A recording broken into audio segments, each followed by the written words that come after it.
431장 참여 후에 우리 한문자 사모님께서 기도해 주시겠습니다.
사랑과 은혜가 풍성하신 저희들의 아버지 하나님, 간밤도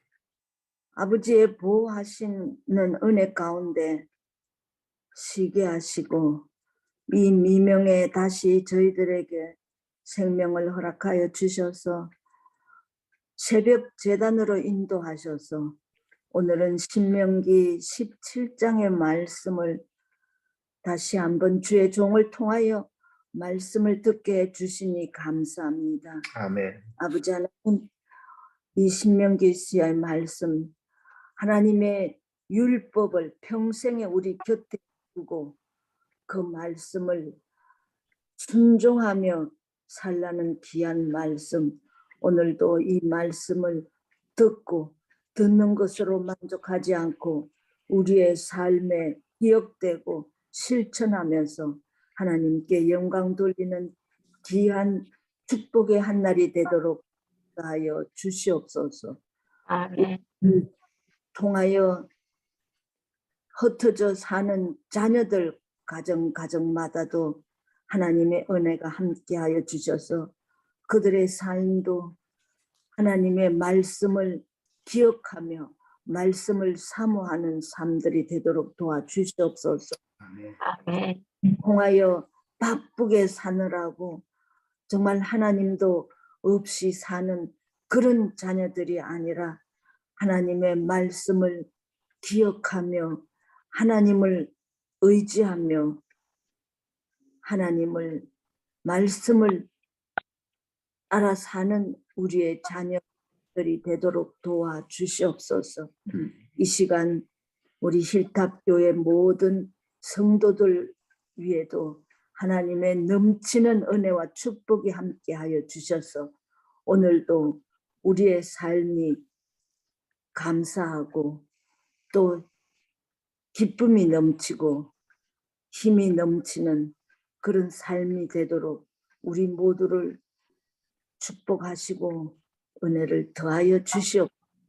이 시간도 주의 은혜가 하나님의 종에게 함께하여 주셔서 말씀을 듣는 우리들도 아멘으로 화답하며 우리가 그대로 순종하며 살겠습니다라고 하는 근심과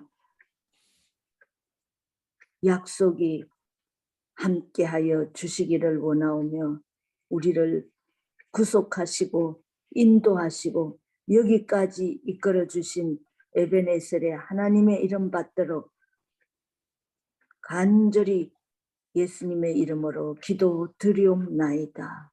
아멘. 아멘. 감사합니다, 사모님. 감사합니다. 예, 신명기 17장을 낭독해 주시겠습니다.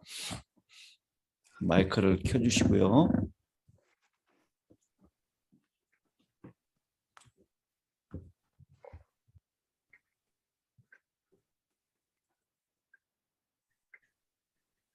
신명기 17장. 흠이나 악질이 있는 소와 양은 아무것도 내 하나님 여호와께 드리지 말지니 이는 내 하나님 여호와께 가증한 것이 됨이니라. 내 하나님 여호와께서 내게 주시는 어느 성중에서든지 너희 가운데 어떤 남자나 여자가 내 하나님 여호와의 목전에 악을 행하여 그 언약을 어기고 가서 다른 신들을 섬겨 그것에게 절하며 내가 명령하지 아니한 1월 성신에게 절한다 하자. 그것이 내게 알려짐으로 내가 듣거든 자세히 조사해 볼지니 만일 그 일과 말이 확실하여 이스라엘 중에 이런 가증한 일을 행함이 있으면 너는 그 악을 행한 남자나 여자를 내 성문으로 끌어내고 그 남자나 여자를 돌로 쳐 죽이되 죽일 자를 2사람이나 3사람의 증언으로 죽일 것이요 1사람의 증언으로는 죽이지 말 것이며 이런 자를 죽이기 위하여는 증인이 먼저 그에게 손을 댄 후에 뭇 백성이 손을 댈지니라. 너는 이와 같이 하여 너의 성중에서 악을 제할지니라. 내 성중에서 서로 피를 흘렸거나 다투었거나 구타하였거나 서로 간에 고소하여 네가 판결하기 어려운 일이 생기거든 너는 일어나 내 하나님 여호와께서 택하실 곳으로 올라가서 레위 사람 제사장과 당시 재판장에게 나아가서 물으라. 그리하면 그들이 어떻게 판결할지를 내게 가르치리니 여호와께서 택하신 곳에서 그들이 내게 보이는 판결의 뜻대로 내가 행하되 그들이 내게 가르치는 대로 삼가 행할 것이니 곧 그들이 내게 가르치는 율법의 뜻대로 그들이 내게 말하는 판결대로 행할 것이요 그들이 내게 보이는 판결을 어겨 좌로나 우로나 치우치지 말 것이니라. 사람이 만일 무법하게 행하고 내 하나님 여호와 앞에 서서 섬기는 제사장이나 재판장에게 듣지 아니하거든 그 사람을 죽여 이스라엘 중에서 악을 제하여 버리라. 그리하면 온 백성이 듣고 두려워하여 다시는 무업하게 행하지 아니하리라. 이스라엘의 왕 내가 내 하나님 여호와께서 내게 주시는 땅에 이르러 그 땅을 차지하고 거주할 때 만일 우리도 우리 주위의 모든 민족들 같이 우리 위에 왕을 세워야겠다는 생각이 나거든 반드시 내 하나님 여호와께서 택하신 자를 내 위에 왕으로 세울 것이며 내 위에 왕을 세우려면 내 형제 중에서 한 사람을 할 것이요 내 형제 아닌 타 국민을 내 위에 세우지 말 것이며 그는 병마를 많이 두지 말 것이요 병마를 많이 얻으려고 그 백성을 애굽으로 돌아가게 하지 말 것이니 이는 여호와께서 너희에게 이르시기를 너희가 이후에는 그 길로 다시 돌아가지 말 것이라 하셨음이며 그에게 아내를 많이 두고 그의 마음에 미혹하게 하지 말 것이며 자기를 위하여 은금을 많이 싸지 말 것이니라. 그가 왕위에 오르거든 이 율법사의 등사본을 레위 사람 제사장 앞에서 책에 기록하여 평생에 자기 옆에 두고 읽어 그의 하나님 여호와 경외하기를 배우며 이 율법의 모든 말과 이 규례를 지켜 행할 것이라. 그리하면 그의 마음이 그의 형제 위에 교만하지 아니하고 이 명령에 떠나 좌로나 우로나 치우치지 아니하리니 이스라엘 중에서 그와 그의 자손이 왕위에 있는 날이 장구하리라. 아멘. 네, 네, 감사합니다. 네, 신명기 16장 18절부터 있는 말씀을 보겠습니다. 우리 어제 17절까지 했었는데요. 이 말씀을 보기 전에 어제 제가 잘못 말씀드린 것을 좀 정정하겠습니다. 어제 제가 그 오순절, 77절 혹은 맥추절 그렇게 부른다 그러면서 마지막에 수장절이라고 하는 말씀을 드렸는데 그 수장절은 이 오순절이나 77절을 얘기하는 것이 아니라 장막절을 얘기하는 것입니다. 그러니까 그동안 한 해 동안 이루어졌던 모든 추수를 다 창고에다가 수장한다라는 의미로 수장절이라는 이름이 붙은 것은 이 초막절이나 장막절에 해당되는 말씀이었습니다. 어제 제가 잘못 말씀드린 것을 정정합니다.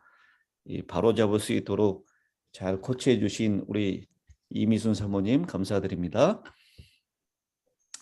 그러면서 어제 세 가지의 3대 절기를 말씀드렸죠. 6월절, 또 77절 혹은 맥추절이라고 하고 또 이 초막절에 대한 것을 말씀드렸습니다. 그것을 제가 명상을 하다가 6월절은 예수님의 유월절 양이 되신 십자가, 희생을 상징하는 것이죠. 성자 하나님입니다.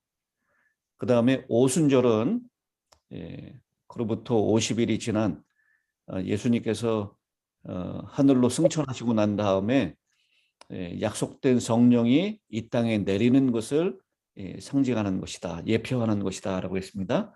그래서 성령 하나님을 상징하는 것이고, 그 다음에 초막절은 하나님이 마련하신 하나님 아버지께서 광야에서 어떻게 보호하시고 인도하셨고 아버지의 집으로 돌아가는 것을 기념하는 것이다. 그래서 성부 하나님을 생각하고 예표하는 것이다 라고 해서 이 3대 절기는 성령 하나님, 성자 하나님, 성부 하나님을 잘 드러내는 것이 아닌가라고 그렇게 명상을 해보았습니다.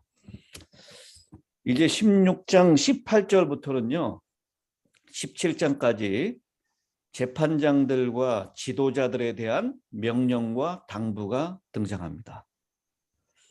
그러면서 개인의 신앙뿐만 아니라 그 당시의 사회적인 질서, 그리고 하나님 앞에 예배드리는 공동체로서 어떠한 삶의 모습을 살아가야 하는지를 구체적으로 설명하는데, 사람이 살다 보면 분쟁이 일어날 수 있고 때로는 그 분쟁이 재산상의 손해를 입히는 것일 수도 있고 폭력을 행사하는 것도 있고 아니면 사람을 죽이는 것도 있습니다. 8절에 그것을 설명하죠.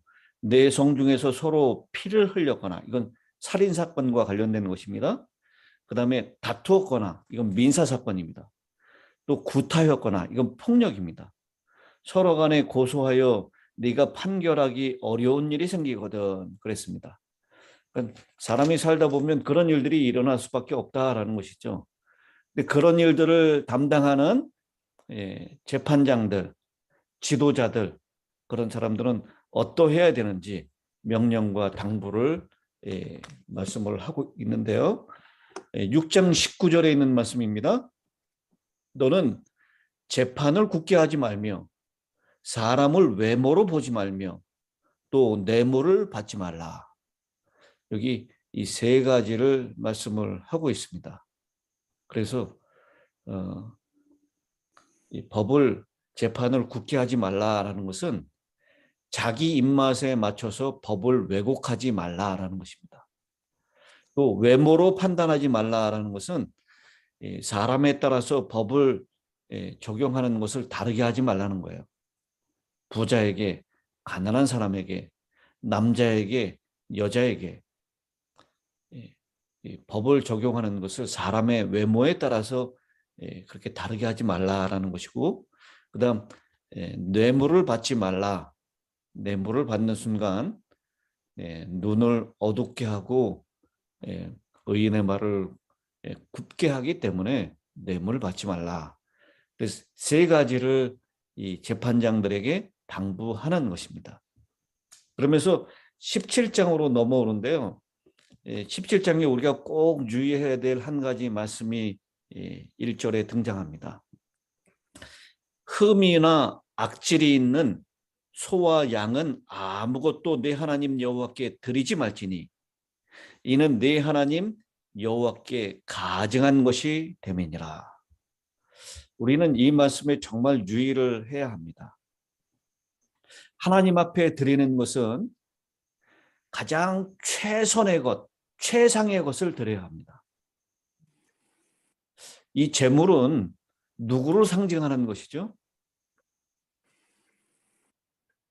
여기 하나님 앞에 번제로 드리는 제물, 이것은 예수 그리스도를 상징하는 것입니다. 그 예수 그리스도의 완전한 흠없는 제물을 상징하는 것이기 때문에 이 양을 잡아서, 소를 잡아서 드릴 때 눈먼 것이나, 레위기 그 말씀이 거기 잘 나와 있죠. 레위기 22장인가요? 레위기 22장 17절부터 보면 흠 있는 제물이 무엇인가에 대해서 거기 잘 설명해 주고 있습니다. 이 17절부터 25절까지 나와 있는데 여러분 한번 읽어보십시오. 눈먼 것, 다리를 저는 것, 뭐 신체 중에 어떻게 좀 상한 것 이런 것들 그런 것들은 드리지 말아야 한다라고 그렇게 말씀을 합니다. 그러면서 저는 이것을 적용을 하면서 우리가 하나님 앞에 예배하러 나올 때 정말 우리가 최선의 것을 준비해서 우리의 몸과 마음이 하나님 앞에 온전하게 드려질 수 있도록 최선껏 우리가 준비할 수 있는 최상의 것을 가지고 하나님 앞에 나가야 된다라고 그렇게 적용을 하고 싶습니다. 아멘. 그러면서 그런 마음으로 드리지 않는 것, 사실 제물을 드리기는 해요. 하나님께 예배는 드립니다. 그런데 흠이 있는 것, 이 아까워하는 것, 그런 마음으로 하나님 앞에 예배를 드리고 예배 드리면서 내가 헌금 드리는 거 아까워, 내가 지금 예배 드리는 시간이 아까워, 이런 마음으로 드린다면 하나님께 그것이 예배는 드리는 것인지 모르지만 가증한 것이 된다라고 했습니다. 이 가증한 것이라는 말의 원어는 지극히 미워하다라는 뜻입니다. 이 구역질이 날 정도로 혐오하는 상태를 가리키는 것입니다.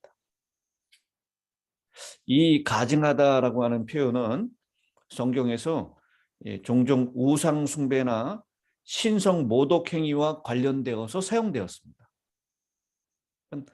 하나님 앞에 제물을 드리긴 하는데 이 말라기 1장에 있는 말씀을 보면 당시에 제사장들과 결탁해서 흠 있는 제물들을 드렸어요. 제물을 안 드릴 수는 없고 제물을 드리자니 아깝고 그래서 흠 있는 것을 드렸는데 그런 것은 하나님께서 그런 위선적으로 하나님께 예배드리는 것은 구역질이 날 정도로 혐오하는 것이다, 가증한 것이다 라고 그렇게 말씀하십니다. 그래서 우리가 예배를 드릴 때 정말 어떤 마음으로, 어떤 자세로, 어떤 태도로 드려야 하는지를 이 17장 1절에 있는 말씀을 통해서 우리가 다시 한번 깊이 우리 마음에 새겨야 될 것이다 라고 생각을 합니다. 그리고 여기 우상 숭배에 관련돼서 1월 성신에게 절하는 것에 대한 문제를 얘기하고 있습니다. 모세 당시에 이 팔레스타인 지역에 아주 만연된 이 우상 숭배는 성경에서 뭐라고까지 표현하냐면 이방인들이 하나님 대신 섬기는 것이다 라고 표현을 하고 있습니다. 그 정도로 하나님 대신에 태양이나 달이나 별들을 섬기는 일들이 그때 만연해 있었습니다. 근데 여기 보니까 남자나 여자가 2절에 나오죠. 남자나 여자가 내 하나님 여호와의 목전에 이렇게 악을 행한다. 다른 신들을 섬겨서 절한다. 그렇게 표현하고 있습니다. 이것은 어떤 사람에게는 우상 숭배가 가벼운 죄가 되고 어떤 사람에게는 무거운 죄가 된 그런 것이 아니라 우상을 숭배하는 남자나 여자 모두 다 하나님께 죽을 죄다라고 하는 것을 얘기하는 것이죠. 그러면서 이것에 고소가 들어오거든 철저하게 조사해보고 증인을 몇 명을 세우라고요? 2-3명. 두 사람이나 세 사람의 증인을 세워서 돌로 쳐서 죽이라라고 했는데 누가 먼저 돌로 치는 거죠? 증인이 먼저 손을 들고 증인이 먼저 돌로 쳐라라고 했어요. 이것은 함부로 이 사람을 죽이는 것에 증언할 수 없다. 그리고 한 사람이 악의적으로 그 사람을 해할 목적으로 증언해서는 효력이 없다라고 하는 것을 가르치는 것입니다. 그래서 반드시 2명이나 3사람의 증인이 있어야 되고 그 고소가 알려졌을 때는 아주 철저하게 조사해야 될 것이고, 그리고 그 죄가 아무리 은밀한 죄라 할지라도 공개적으로 증인이 먼저 돌로 치고 나머지 거기 참여한 사람들이 돌로 같이 죽이는 것입니다. 이것은 이 악을 제하해 버리고 그 죄를 저지르었던 다른 사람들에게 이 경종을 울리기 위해서 그렇게 공개적으로 처형하는 일을 했던 것입니다. 그때 당시에 가장 끔찍한 이 처형 방법이었고요. 돌로 치는 것. 그리고 당시에 가장 흔하게 주변에서 찾을 수 있는 것이 돌이었기 때문이다라고 얘기도 합니다. 그러나 제사장의 딸들이 음행했거나 장모나 아내를 같이 범한 범죄에 대해서는 돌로 쳐 죽이는 것이 아니라 화형을 시켰습니다. 돌로 쳐 죽이는 사형 방법이 뿐만 아니라 화형의 사형 방법도 있었다라는 것 기억을 했으면 좋겠고요. 그리고 또 한 가지 제가 언급하고 싶은 말씀은 8절에 내 성 중에서 판결하기 어려운 일이 생기거든 어디로 가져가라 그랬어요? 하나님 여호와로 올라갔어. 여호와께서 택하실 곳으로 올라가라. 그런 것, 이 택하실 곳은 바로 성전. 예루살렘을 얘기하는 것입니다. 그러니까 이 이스라엘 백성들이 가나안 성 중에 흩어져 살았는데 그 지역에서 해결하기 힘든 것들은 예루살렘 성소로 가지고 와라라고 하는 것이죠. 이게 오늘날 이 법정에 따지면 무슨 제도하고 비슷합니까? 대부분 대법원으로 가지는 상소 제도하고 비슷해요. 근데 차이는 무엇이냐면요. 지방 법원에서 이미 판결을 했는데 판결을 불복종할 수가 있잖아요. 이거는 내가 볼 때 정당하지 않아. 그래서 고등법원으로 대법원으로 상소를 하죠.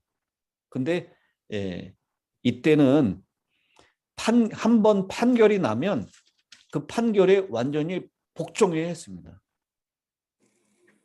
그래서 이 흩어져 있는 성 중에서 판결을 해가지고 판결이 어려워가지고 이게 긴가민가 해서 일단 판결을 해서 그 판결에 불복했을 때 예루살렘 성소로 가져오라는 얘기가 아니라 판결하지 말고 가져오라는 것입니다. 그 이유는 무엇이냐면 어쨌든 이 하나님을 대리하는 판결자들, 재판장들이 했던 판결에 온전하게 복종해야 된다는 것을 가르치는 것입니다. 나는 이 판결에 불복하고 예루살렘 성소로 가겠다. 이거는 말이 안 되는 거예요. 어쨌든 판결되지 아니하고 이거는 재판장들이 생각할 때 너무 까다로운 판결이다. 이 솔로몬의 판결 같은 거죠. 두 여자가 잠을 자고 동시에 아기를 낳는데 자고 일어나니까 한 여인의 아들이 죽었어요. 판결하기 참 어려워. 그래서 그 성 중에서 이 여자가 살인자다 이렇게 판결하지 말고 보내라는 거예요. 왜냐하면 그 판결의 위험 그리고 판결에는 반드시 복종해야 된다라고 하는 정신을 백성들에게 가르치기 위함입니다. 이 성 중에서는 7명이나 혹은 23명의 재판장들, 장로들이 있었다라고 얘기합니다. 근데 이제 예루살렘 성소로 가지고 오면 거기에는 더 많은 재판장들이 있었죠. 이것이 이제 발전된 것이 의회입니다. 산헤드린 공회. 여러분 산헤드린 공회에는 몇 명의 재판장들이 공회의원들이 있었다라고 얘기하죠? 70명 아니에요? 71명이에요. 정확하게 71명. 근데 어떻게 구성됐냐면 24명의 제사장들, 또 24명의 장로들, 그리고 22명의 학자들, 랍비들, 그리고 대제사장 1명 이렇게 포함해서 71명입니다. 이 홀수로 한 것은 가반수로 했을 때 결론을 내기 위해서 홀수로 했던 것입니다. 이게 이제 발전돼 가지고 예루살렘 산헤들린 공회까지 그렇게 됐는데요. 요것을 악용한 곳이 어디냐면 카톨릭의 종교 재판소입니다. 로마 카톨릭 교회는 이 12절에 있는 말씀이죠. 사람이 만일 무법하게 행하고 네 하나님 여호와 앞에 서서 섬기는 제사장이나 재판장에게 듣지 아니하거든 그 사람을 죽여 이스라엘 중에서 악을 제하여 버리라. 요 신명기 17장 21절에 있는 말씀을 아주 적절하게 악용했어요. 그래서 중세 로마 카톨릭 교회는 자신들의 교권에 맹종하지 않는 자는 종교 재판을 열어서 무조건 사형에 처했습니다. 이것은 변명할 수 없는 명백한 과오였습니다. 왜냐하면 이 신명기 17장 12절에 있는 말씀은 단순히 시대와 장소를 분분한 모든 종교 집단의 사법권 확보를 정당화한 것이 아니라 어디까지나 신정 정치 하에서 하나님이 직접 다스리시는 그 정치 하에서 그렇게 하라는 강력한 단서가 붙은 규례이기 때문입니다. 그리고 그 기준도 하나님의 계신 율법에 어긋날 때뿐이지 인간의 판단에 대한 불복에 대해서까지 그 법적인 권위를 행사할 수 있도록 한 것이 아니기 때문입니다. 근데 이 중세 로마 카톨릭이 이 법을 참 악용해서 종교 재판소를 통해서 교권에 대항하는 모든 사람들을 다 죽이는 일에, 그래서 마치 악을 제하여 버리는 것처럼 그렇게 행사를 했다라는 것입니다. 그리고 이어서는 이제 14절부터는 이스라엘 왕에 대한 얘기를 나오는데요. 모세 오경 중에서 이 세운 왕에 대한 언급의 유일한 기록이 여기에 나옵니다. 근데 이 왕은 하나님이 원해서 세운 것이 아니라 이스라엘 백성들이 원해서 세운 것임을 알게 됩니다.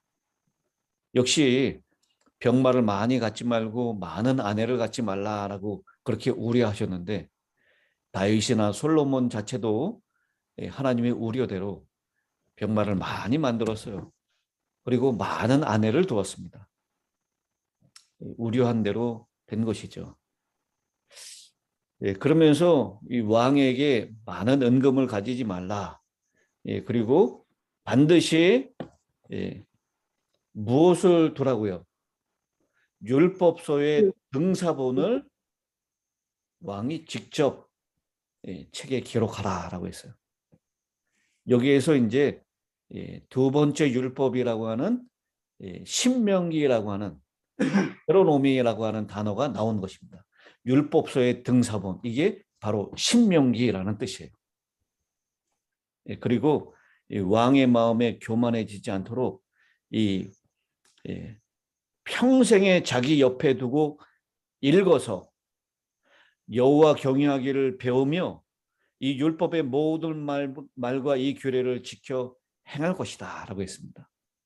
여기 읽는다라는 것은 하나님의 율법을 자세하게 열심히 연구하라라는 뜻입니다. 오늘 신명기 17장을 마치면서요, 저는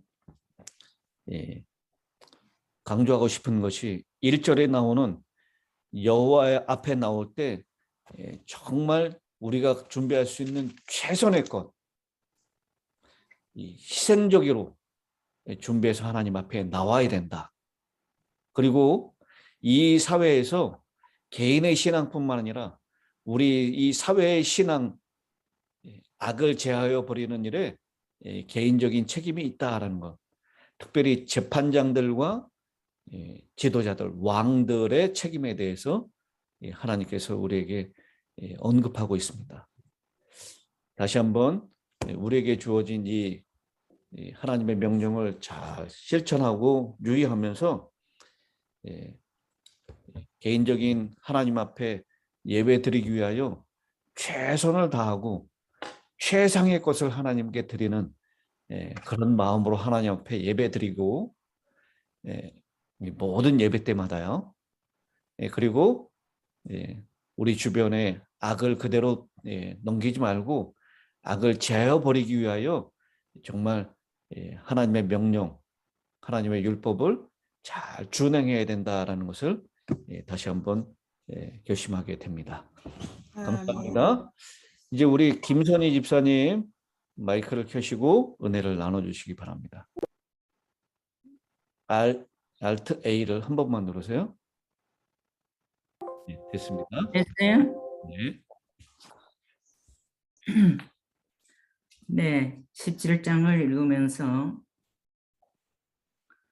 그 17장 16, 17절에 보면 이스라엘의 왕된 자가 지켜야 할 금지 규정들이 제시되어 있어요. 그렇죠? 예. 16장 17절에. 근데 그 가운데 제가 제 마음에 저기 한 건 17절에 아내를 많이 두어서 그 마음이 미혹되게 말 것이며, 근데 아내를 많이 두지 말라 그랬는데 조금 두는 건 괜찮은가? 조금 드는 건 한 명만 드는 겁니다. 네. 많이는 2명 이상이 많이에요. 2명 이상이면 많이에요. 예. 저는 그 백제 원호 왕 시대에 3,000국녀까지 있었잖아요. 솔로몬은 더 했죠. 예. 솔로몬은 몇 명이나 있었어요? 뭐 처첩이 제가 정확하게 기억이 안 나는데 우리 최 목사님 기억하시나요? 저도 그 숫자는 기억이 안 되는데 엄청나게 많아요. 읽으면서 한국의 왕보다 더하다 하는 생각이 났는데 혹시 구원의 목사님 기억하시나요? 한 명입니다. 찹까지 합해서. 네, 처첩이 1,000명인가요? 네. 이미순 사모님 감사합니다. 네. 그래서 제가 읽으면서 아내를 많이 둔다는 말이 무슨 말인가 그렇게 생각하고, 지금 목사님 말씀하셨죠. 1명 이상은 많다. 2명부터 많은 거죠. 그렇죠? 목사님, 예. 2명부터 많은 거예요. 예. 네. 제 퀘션을 말씀해 주셔서 감사합니다. 네. 모든 남편들 꼭 1명만 두시고 이 말씀을 읽으면서 제가 그렇게 생각했어요. 그러니까 아내를 많이만 안 두고 1~2명 더 두는 거는 괜찮단 말인가? 그렇게 생각해보고 오늘 아침에 말씀드려 보아야 되겠다. 네, 제 의문에 대해서 밝게 깨우치게 해주셔서 감사합니다. 예, 감사합니다. 한국 왕조 역사에 있어서도 특히 한국 이조 말년에 있어서는 왕이 많은 부인을 두었다고 합니다. 그런데 어떤 부인은 왕과 전혀 얼굴만 한번 처음 보고 만나지 못하고 평생 그렇게 살다가 갔다고 합니다. 우리나라에도 그런 역사에 그런 것이 있습니다. 네. 예, 감사합니다. 그럼 우리 17장 1절에 예. 흠이 없는 재물들을 쭉 소개했는데 제 경험입니다. 이거는 우리 큰아들이 언젠가는 은행에서 나온 그 새 돈을 뭉치로 바꿔가지고 갖다 줬어요.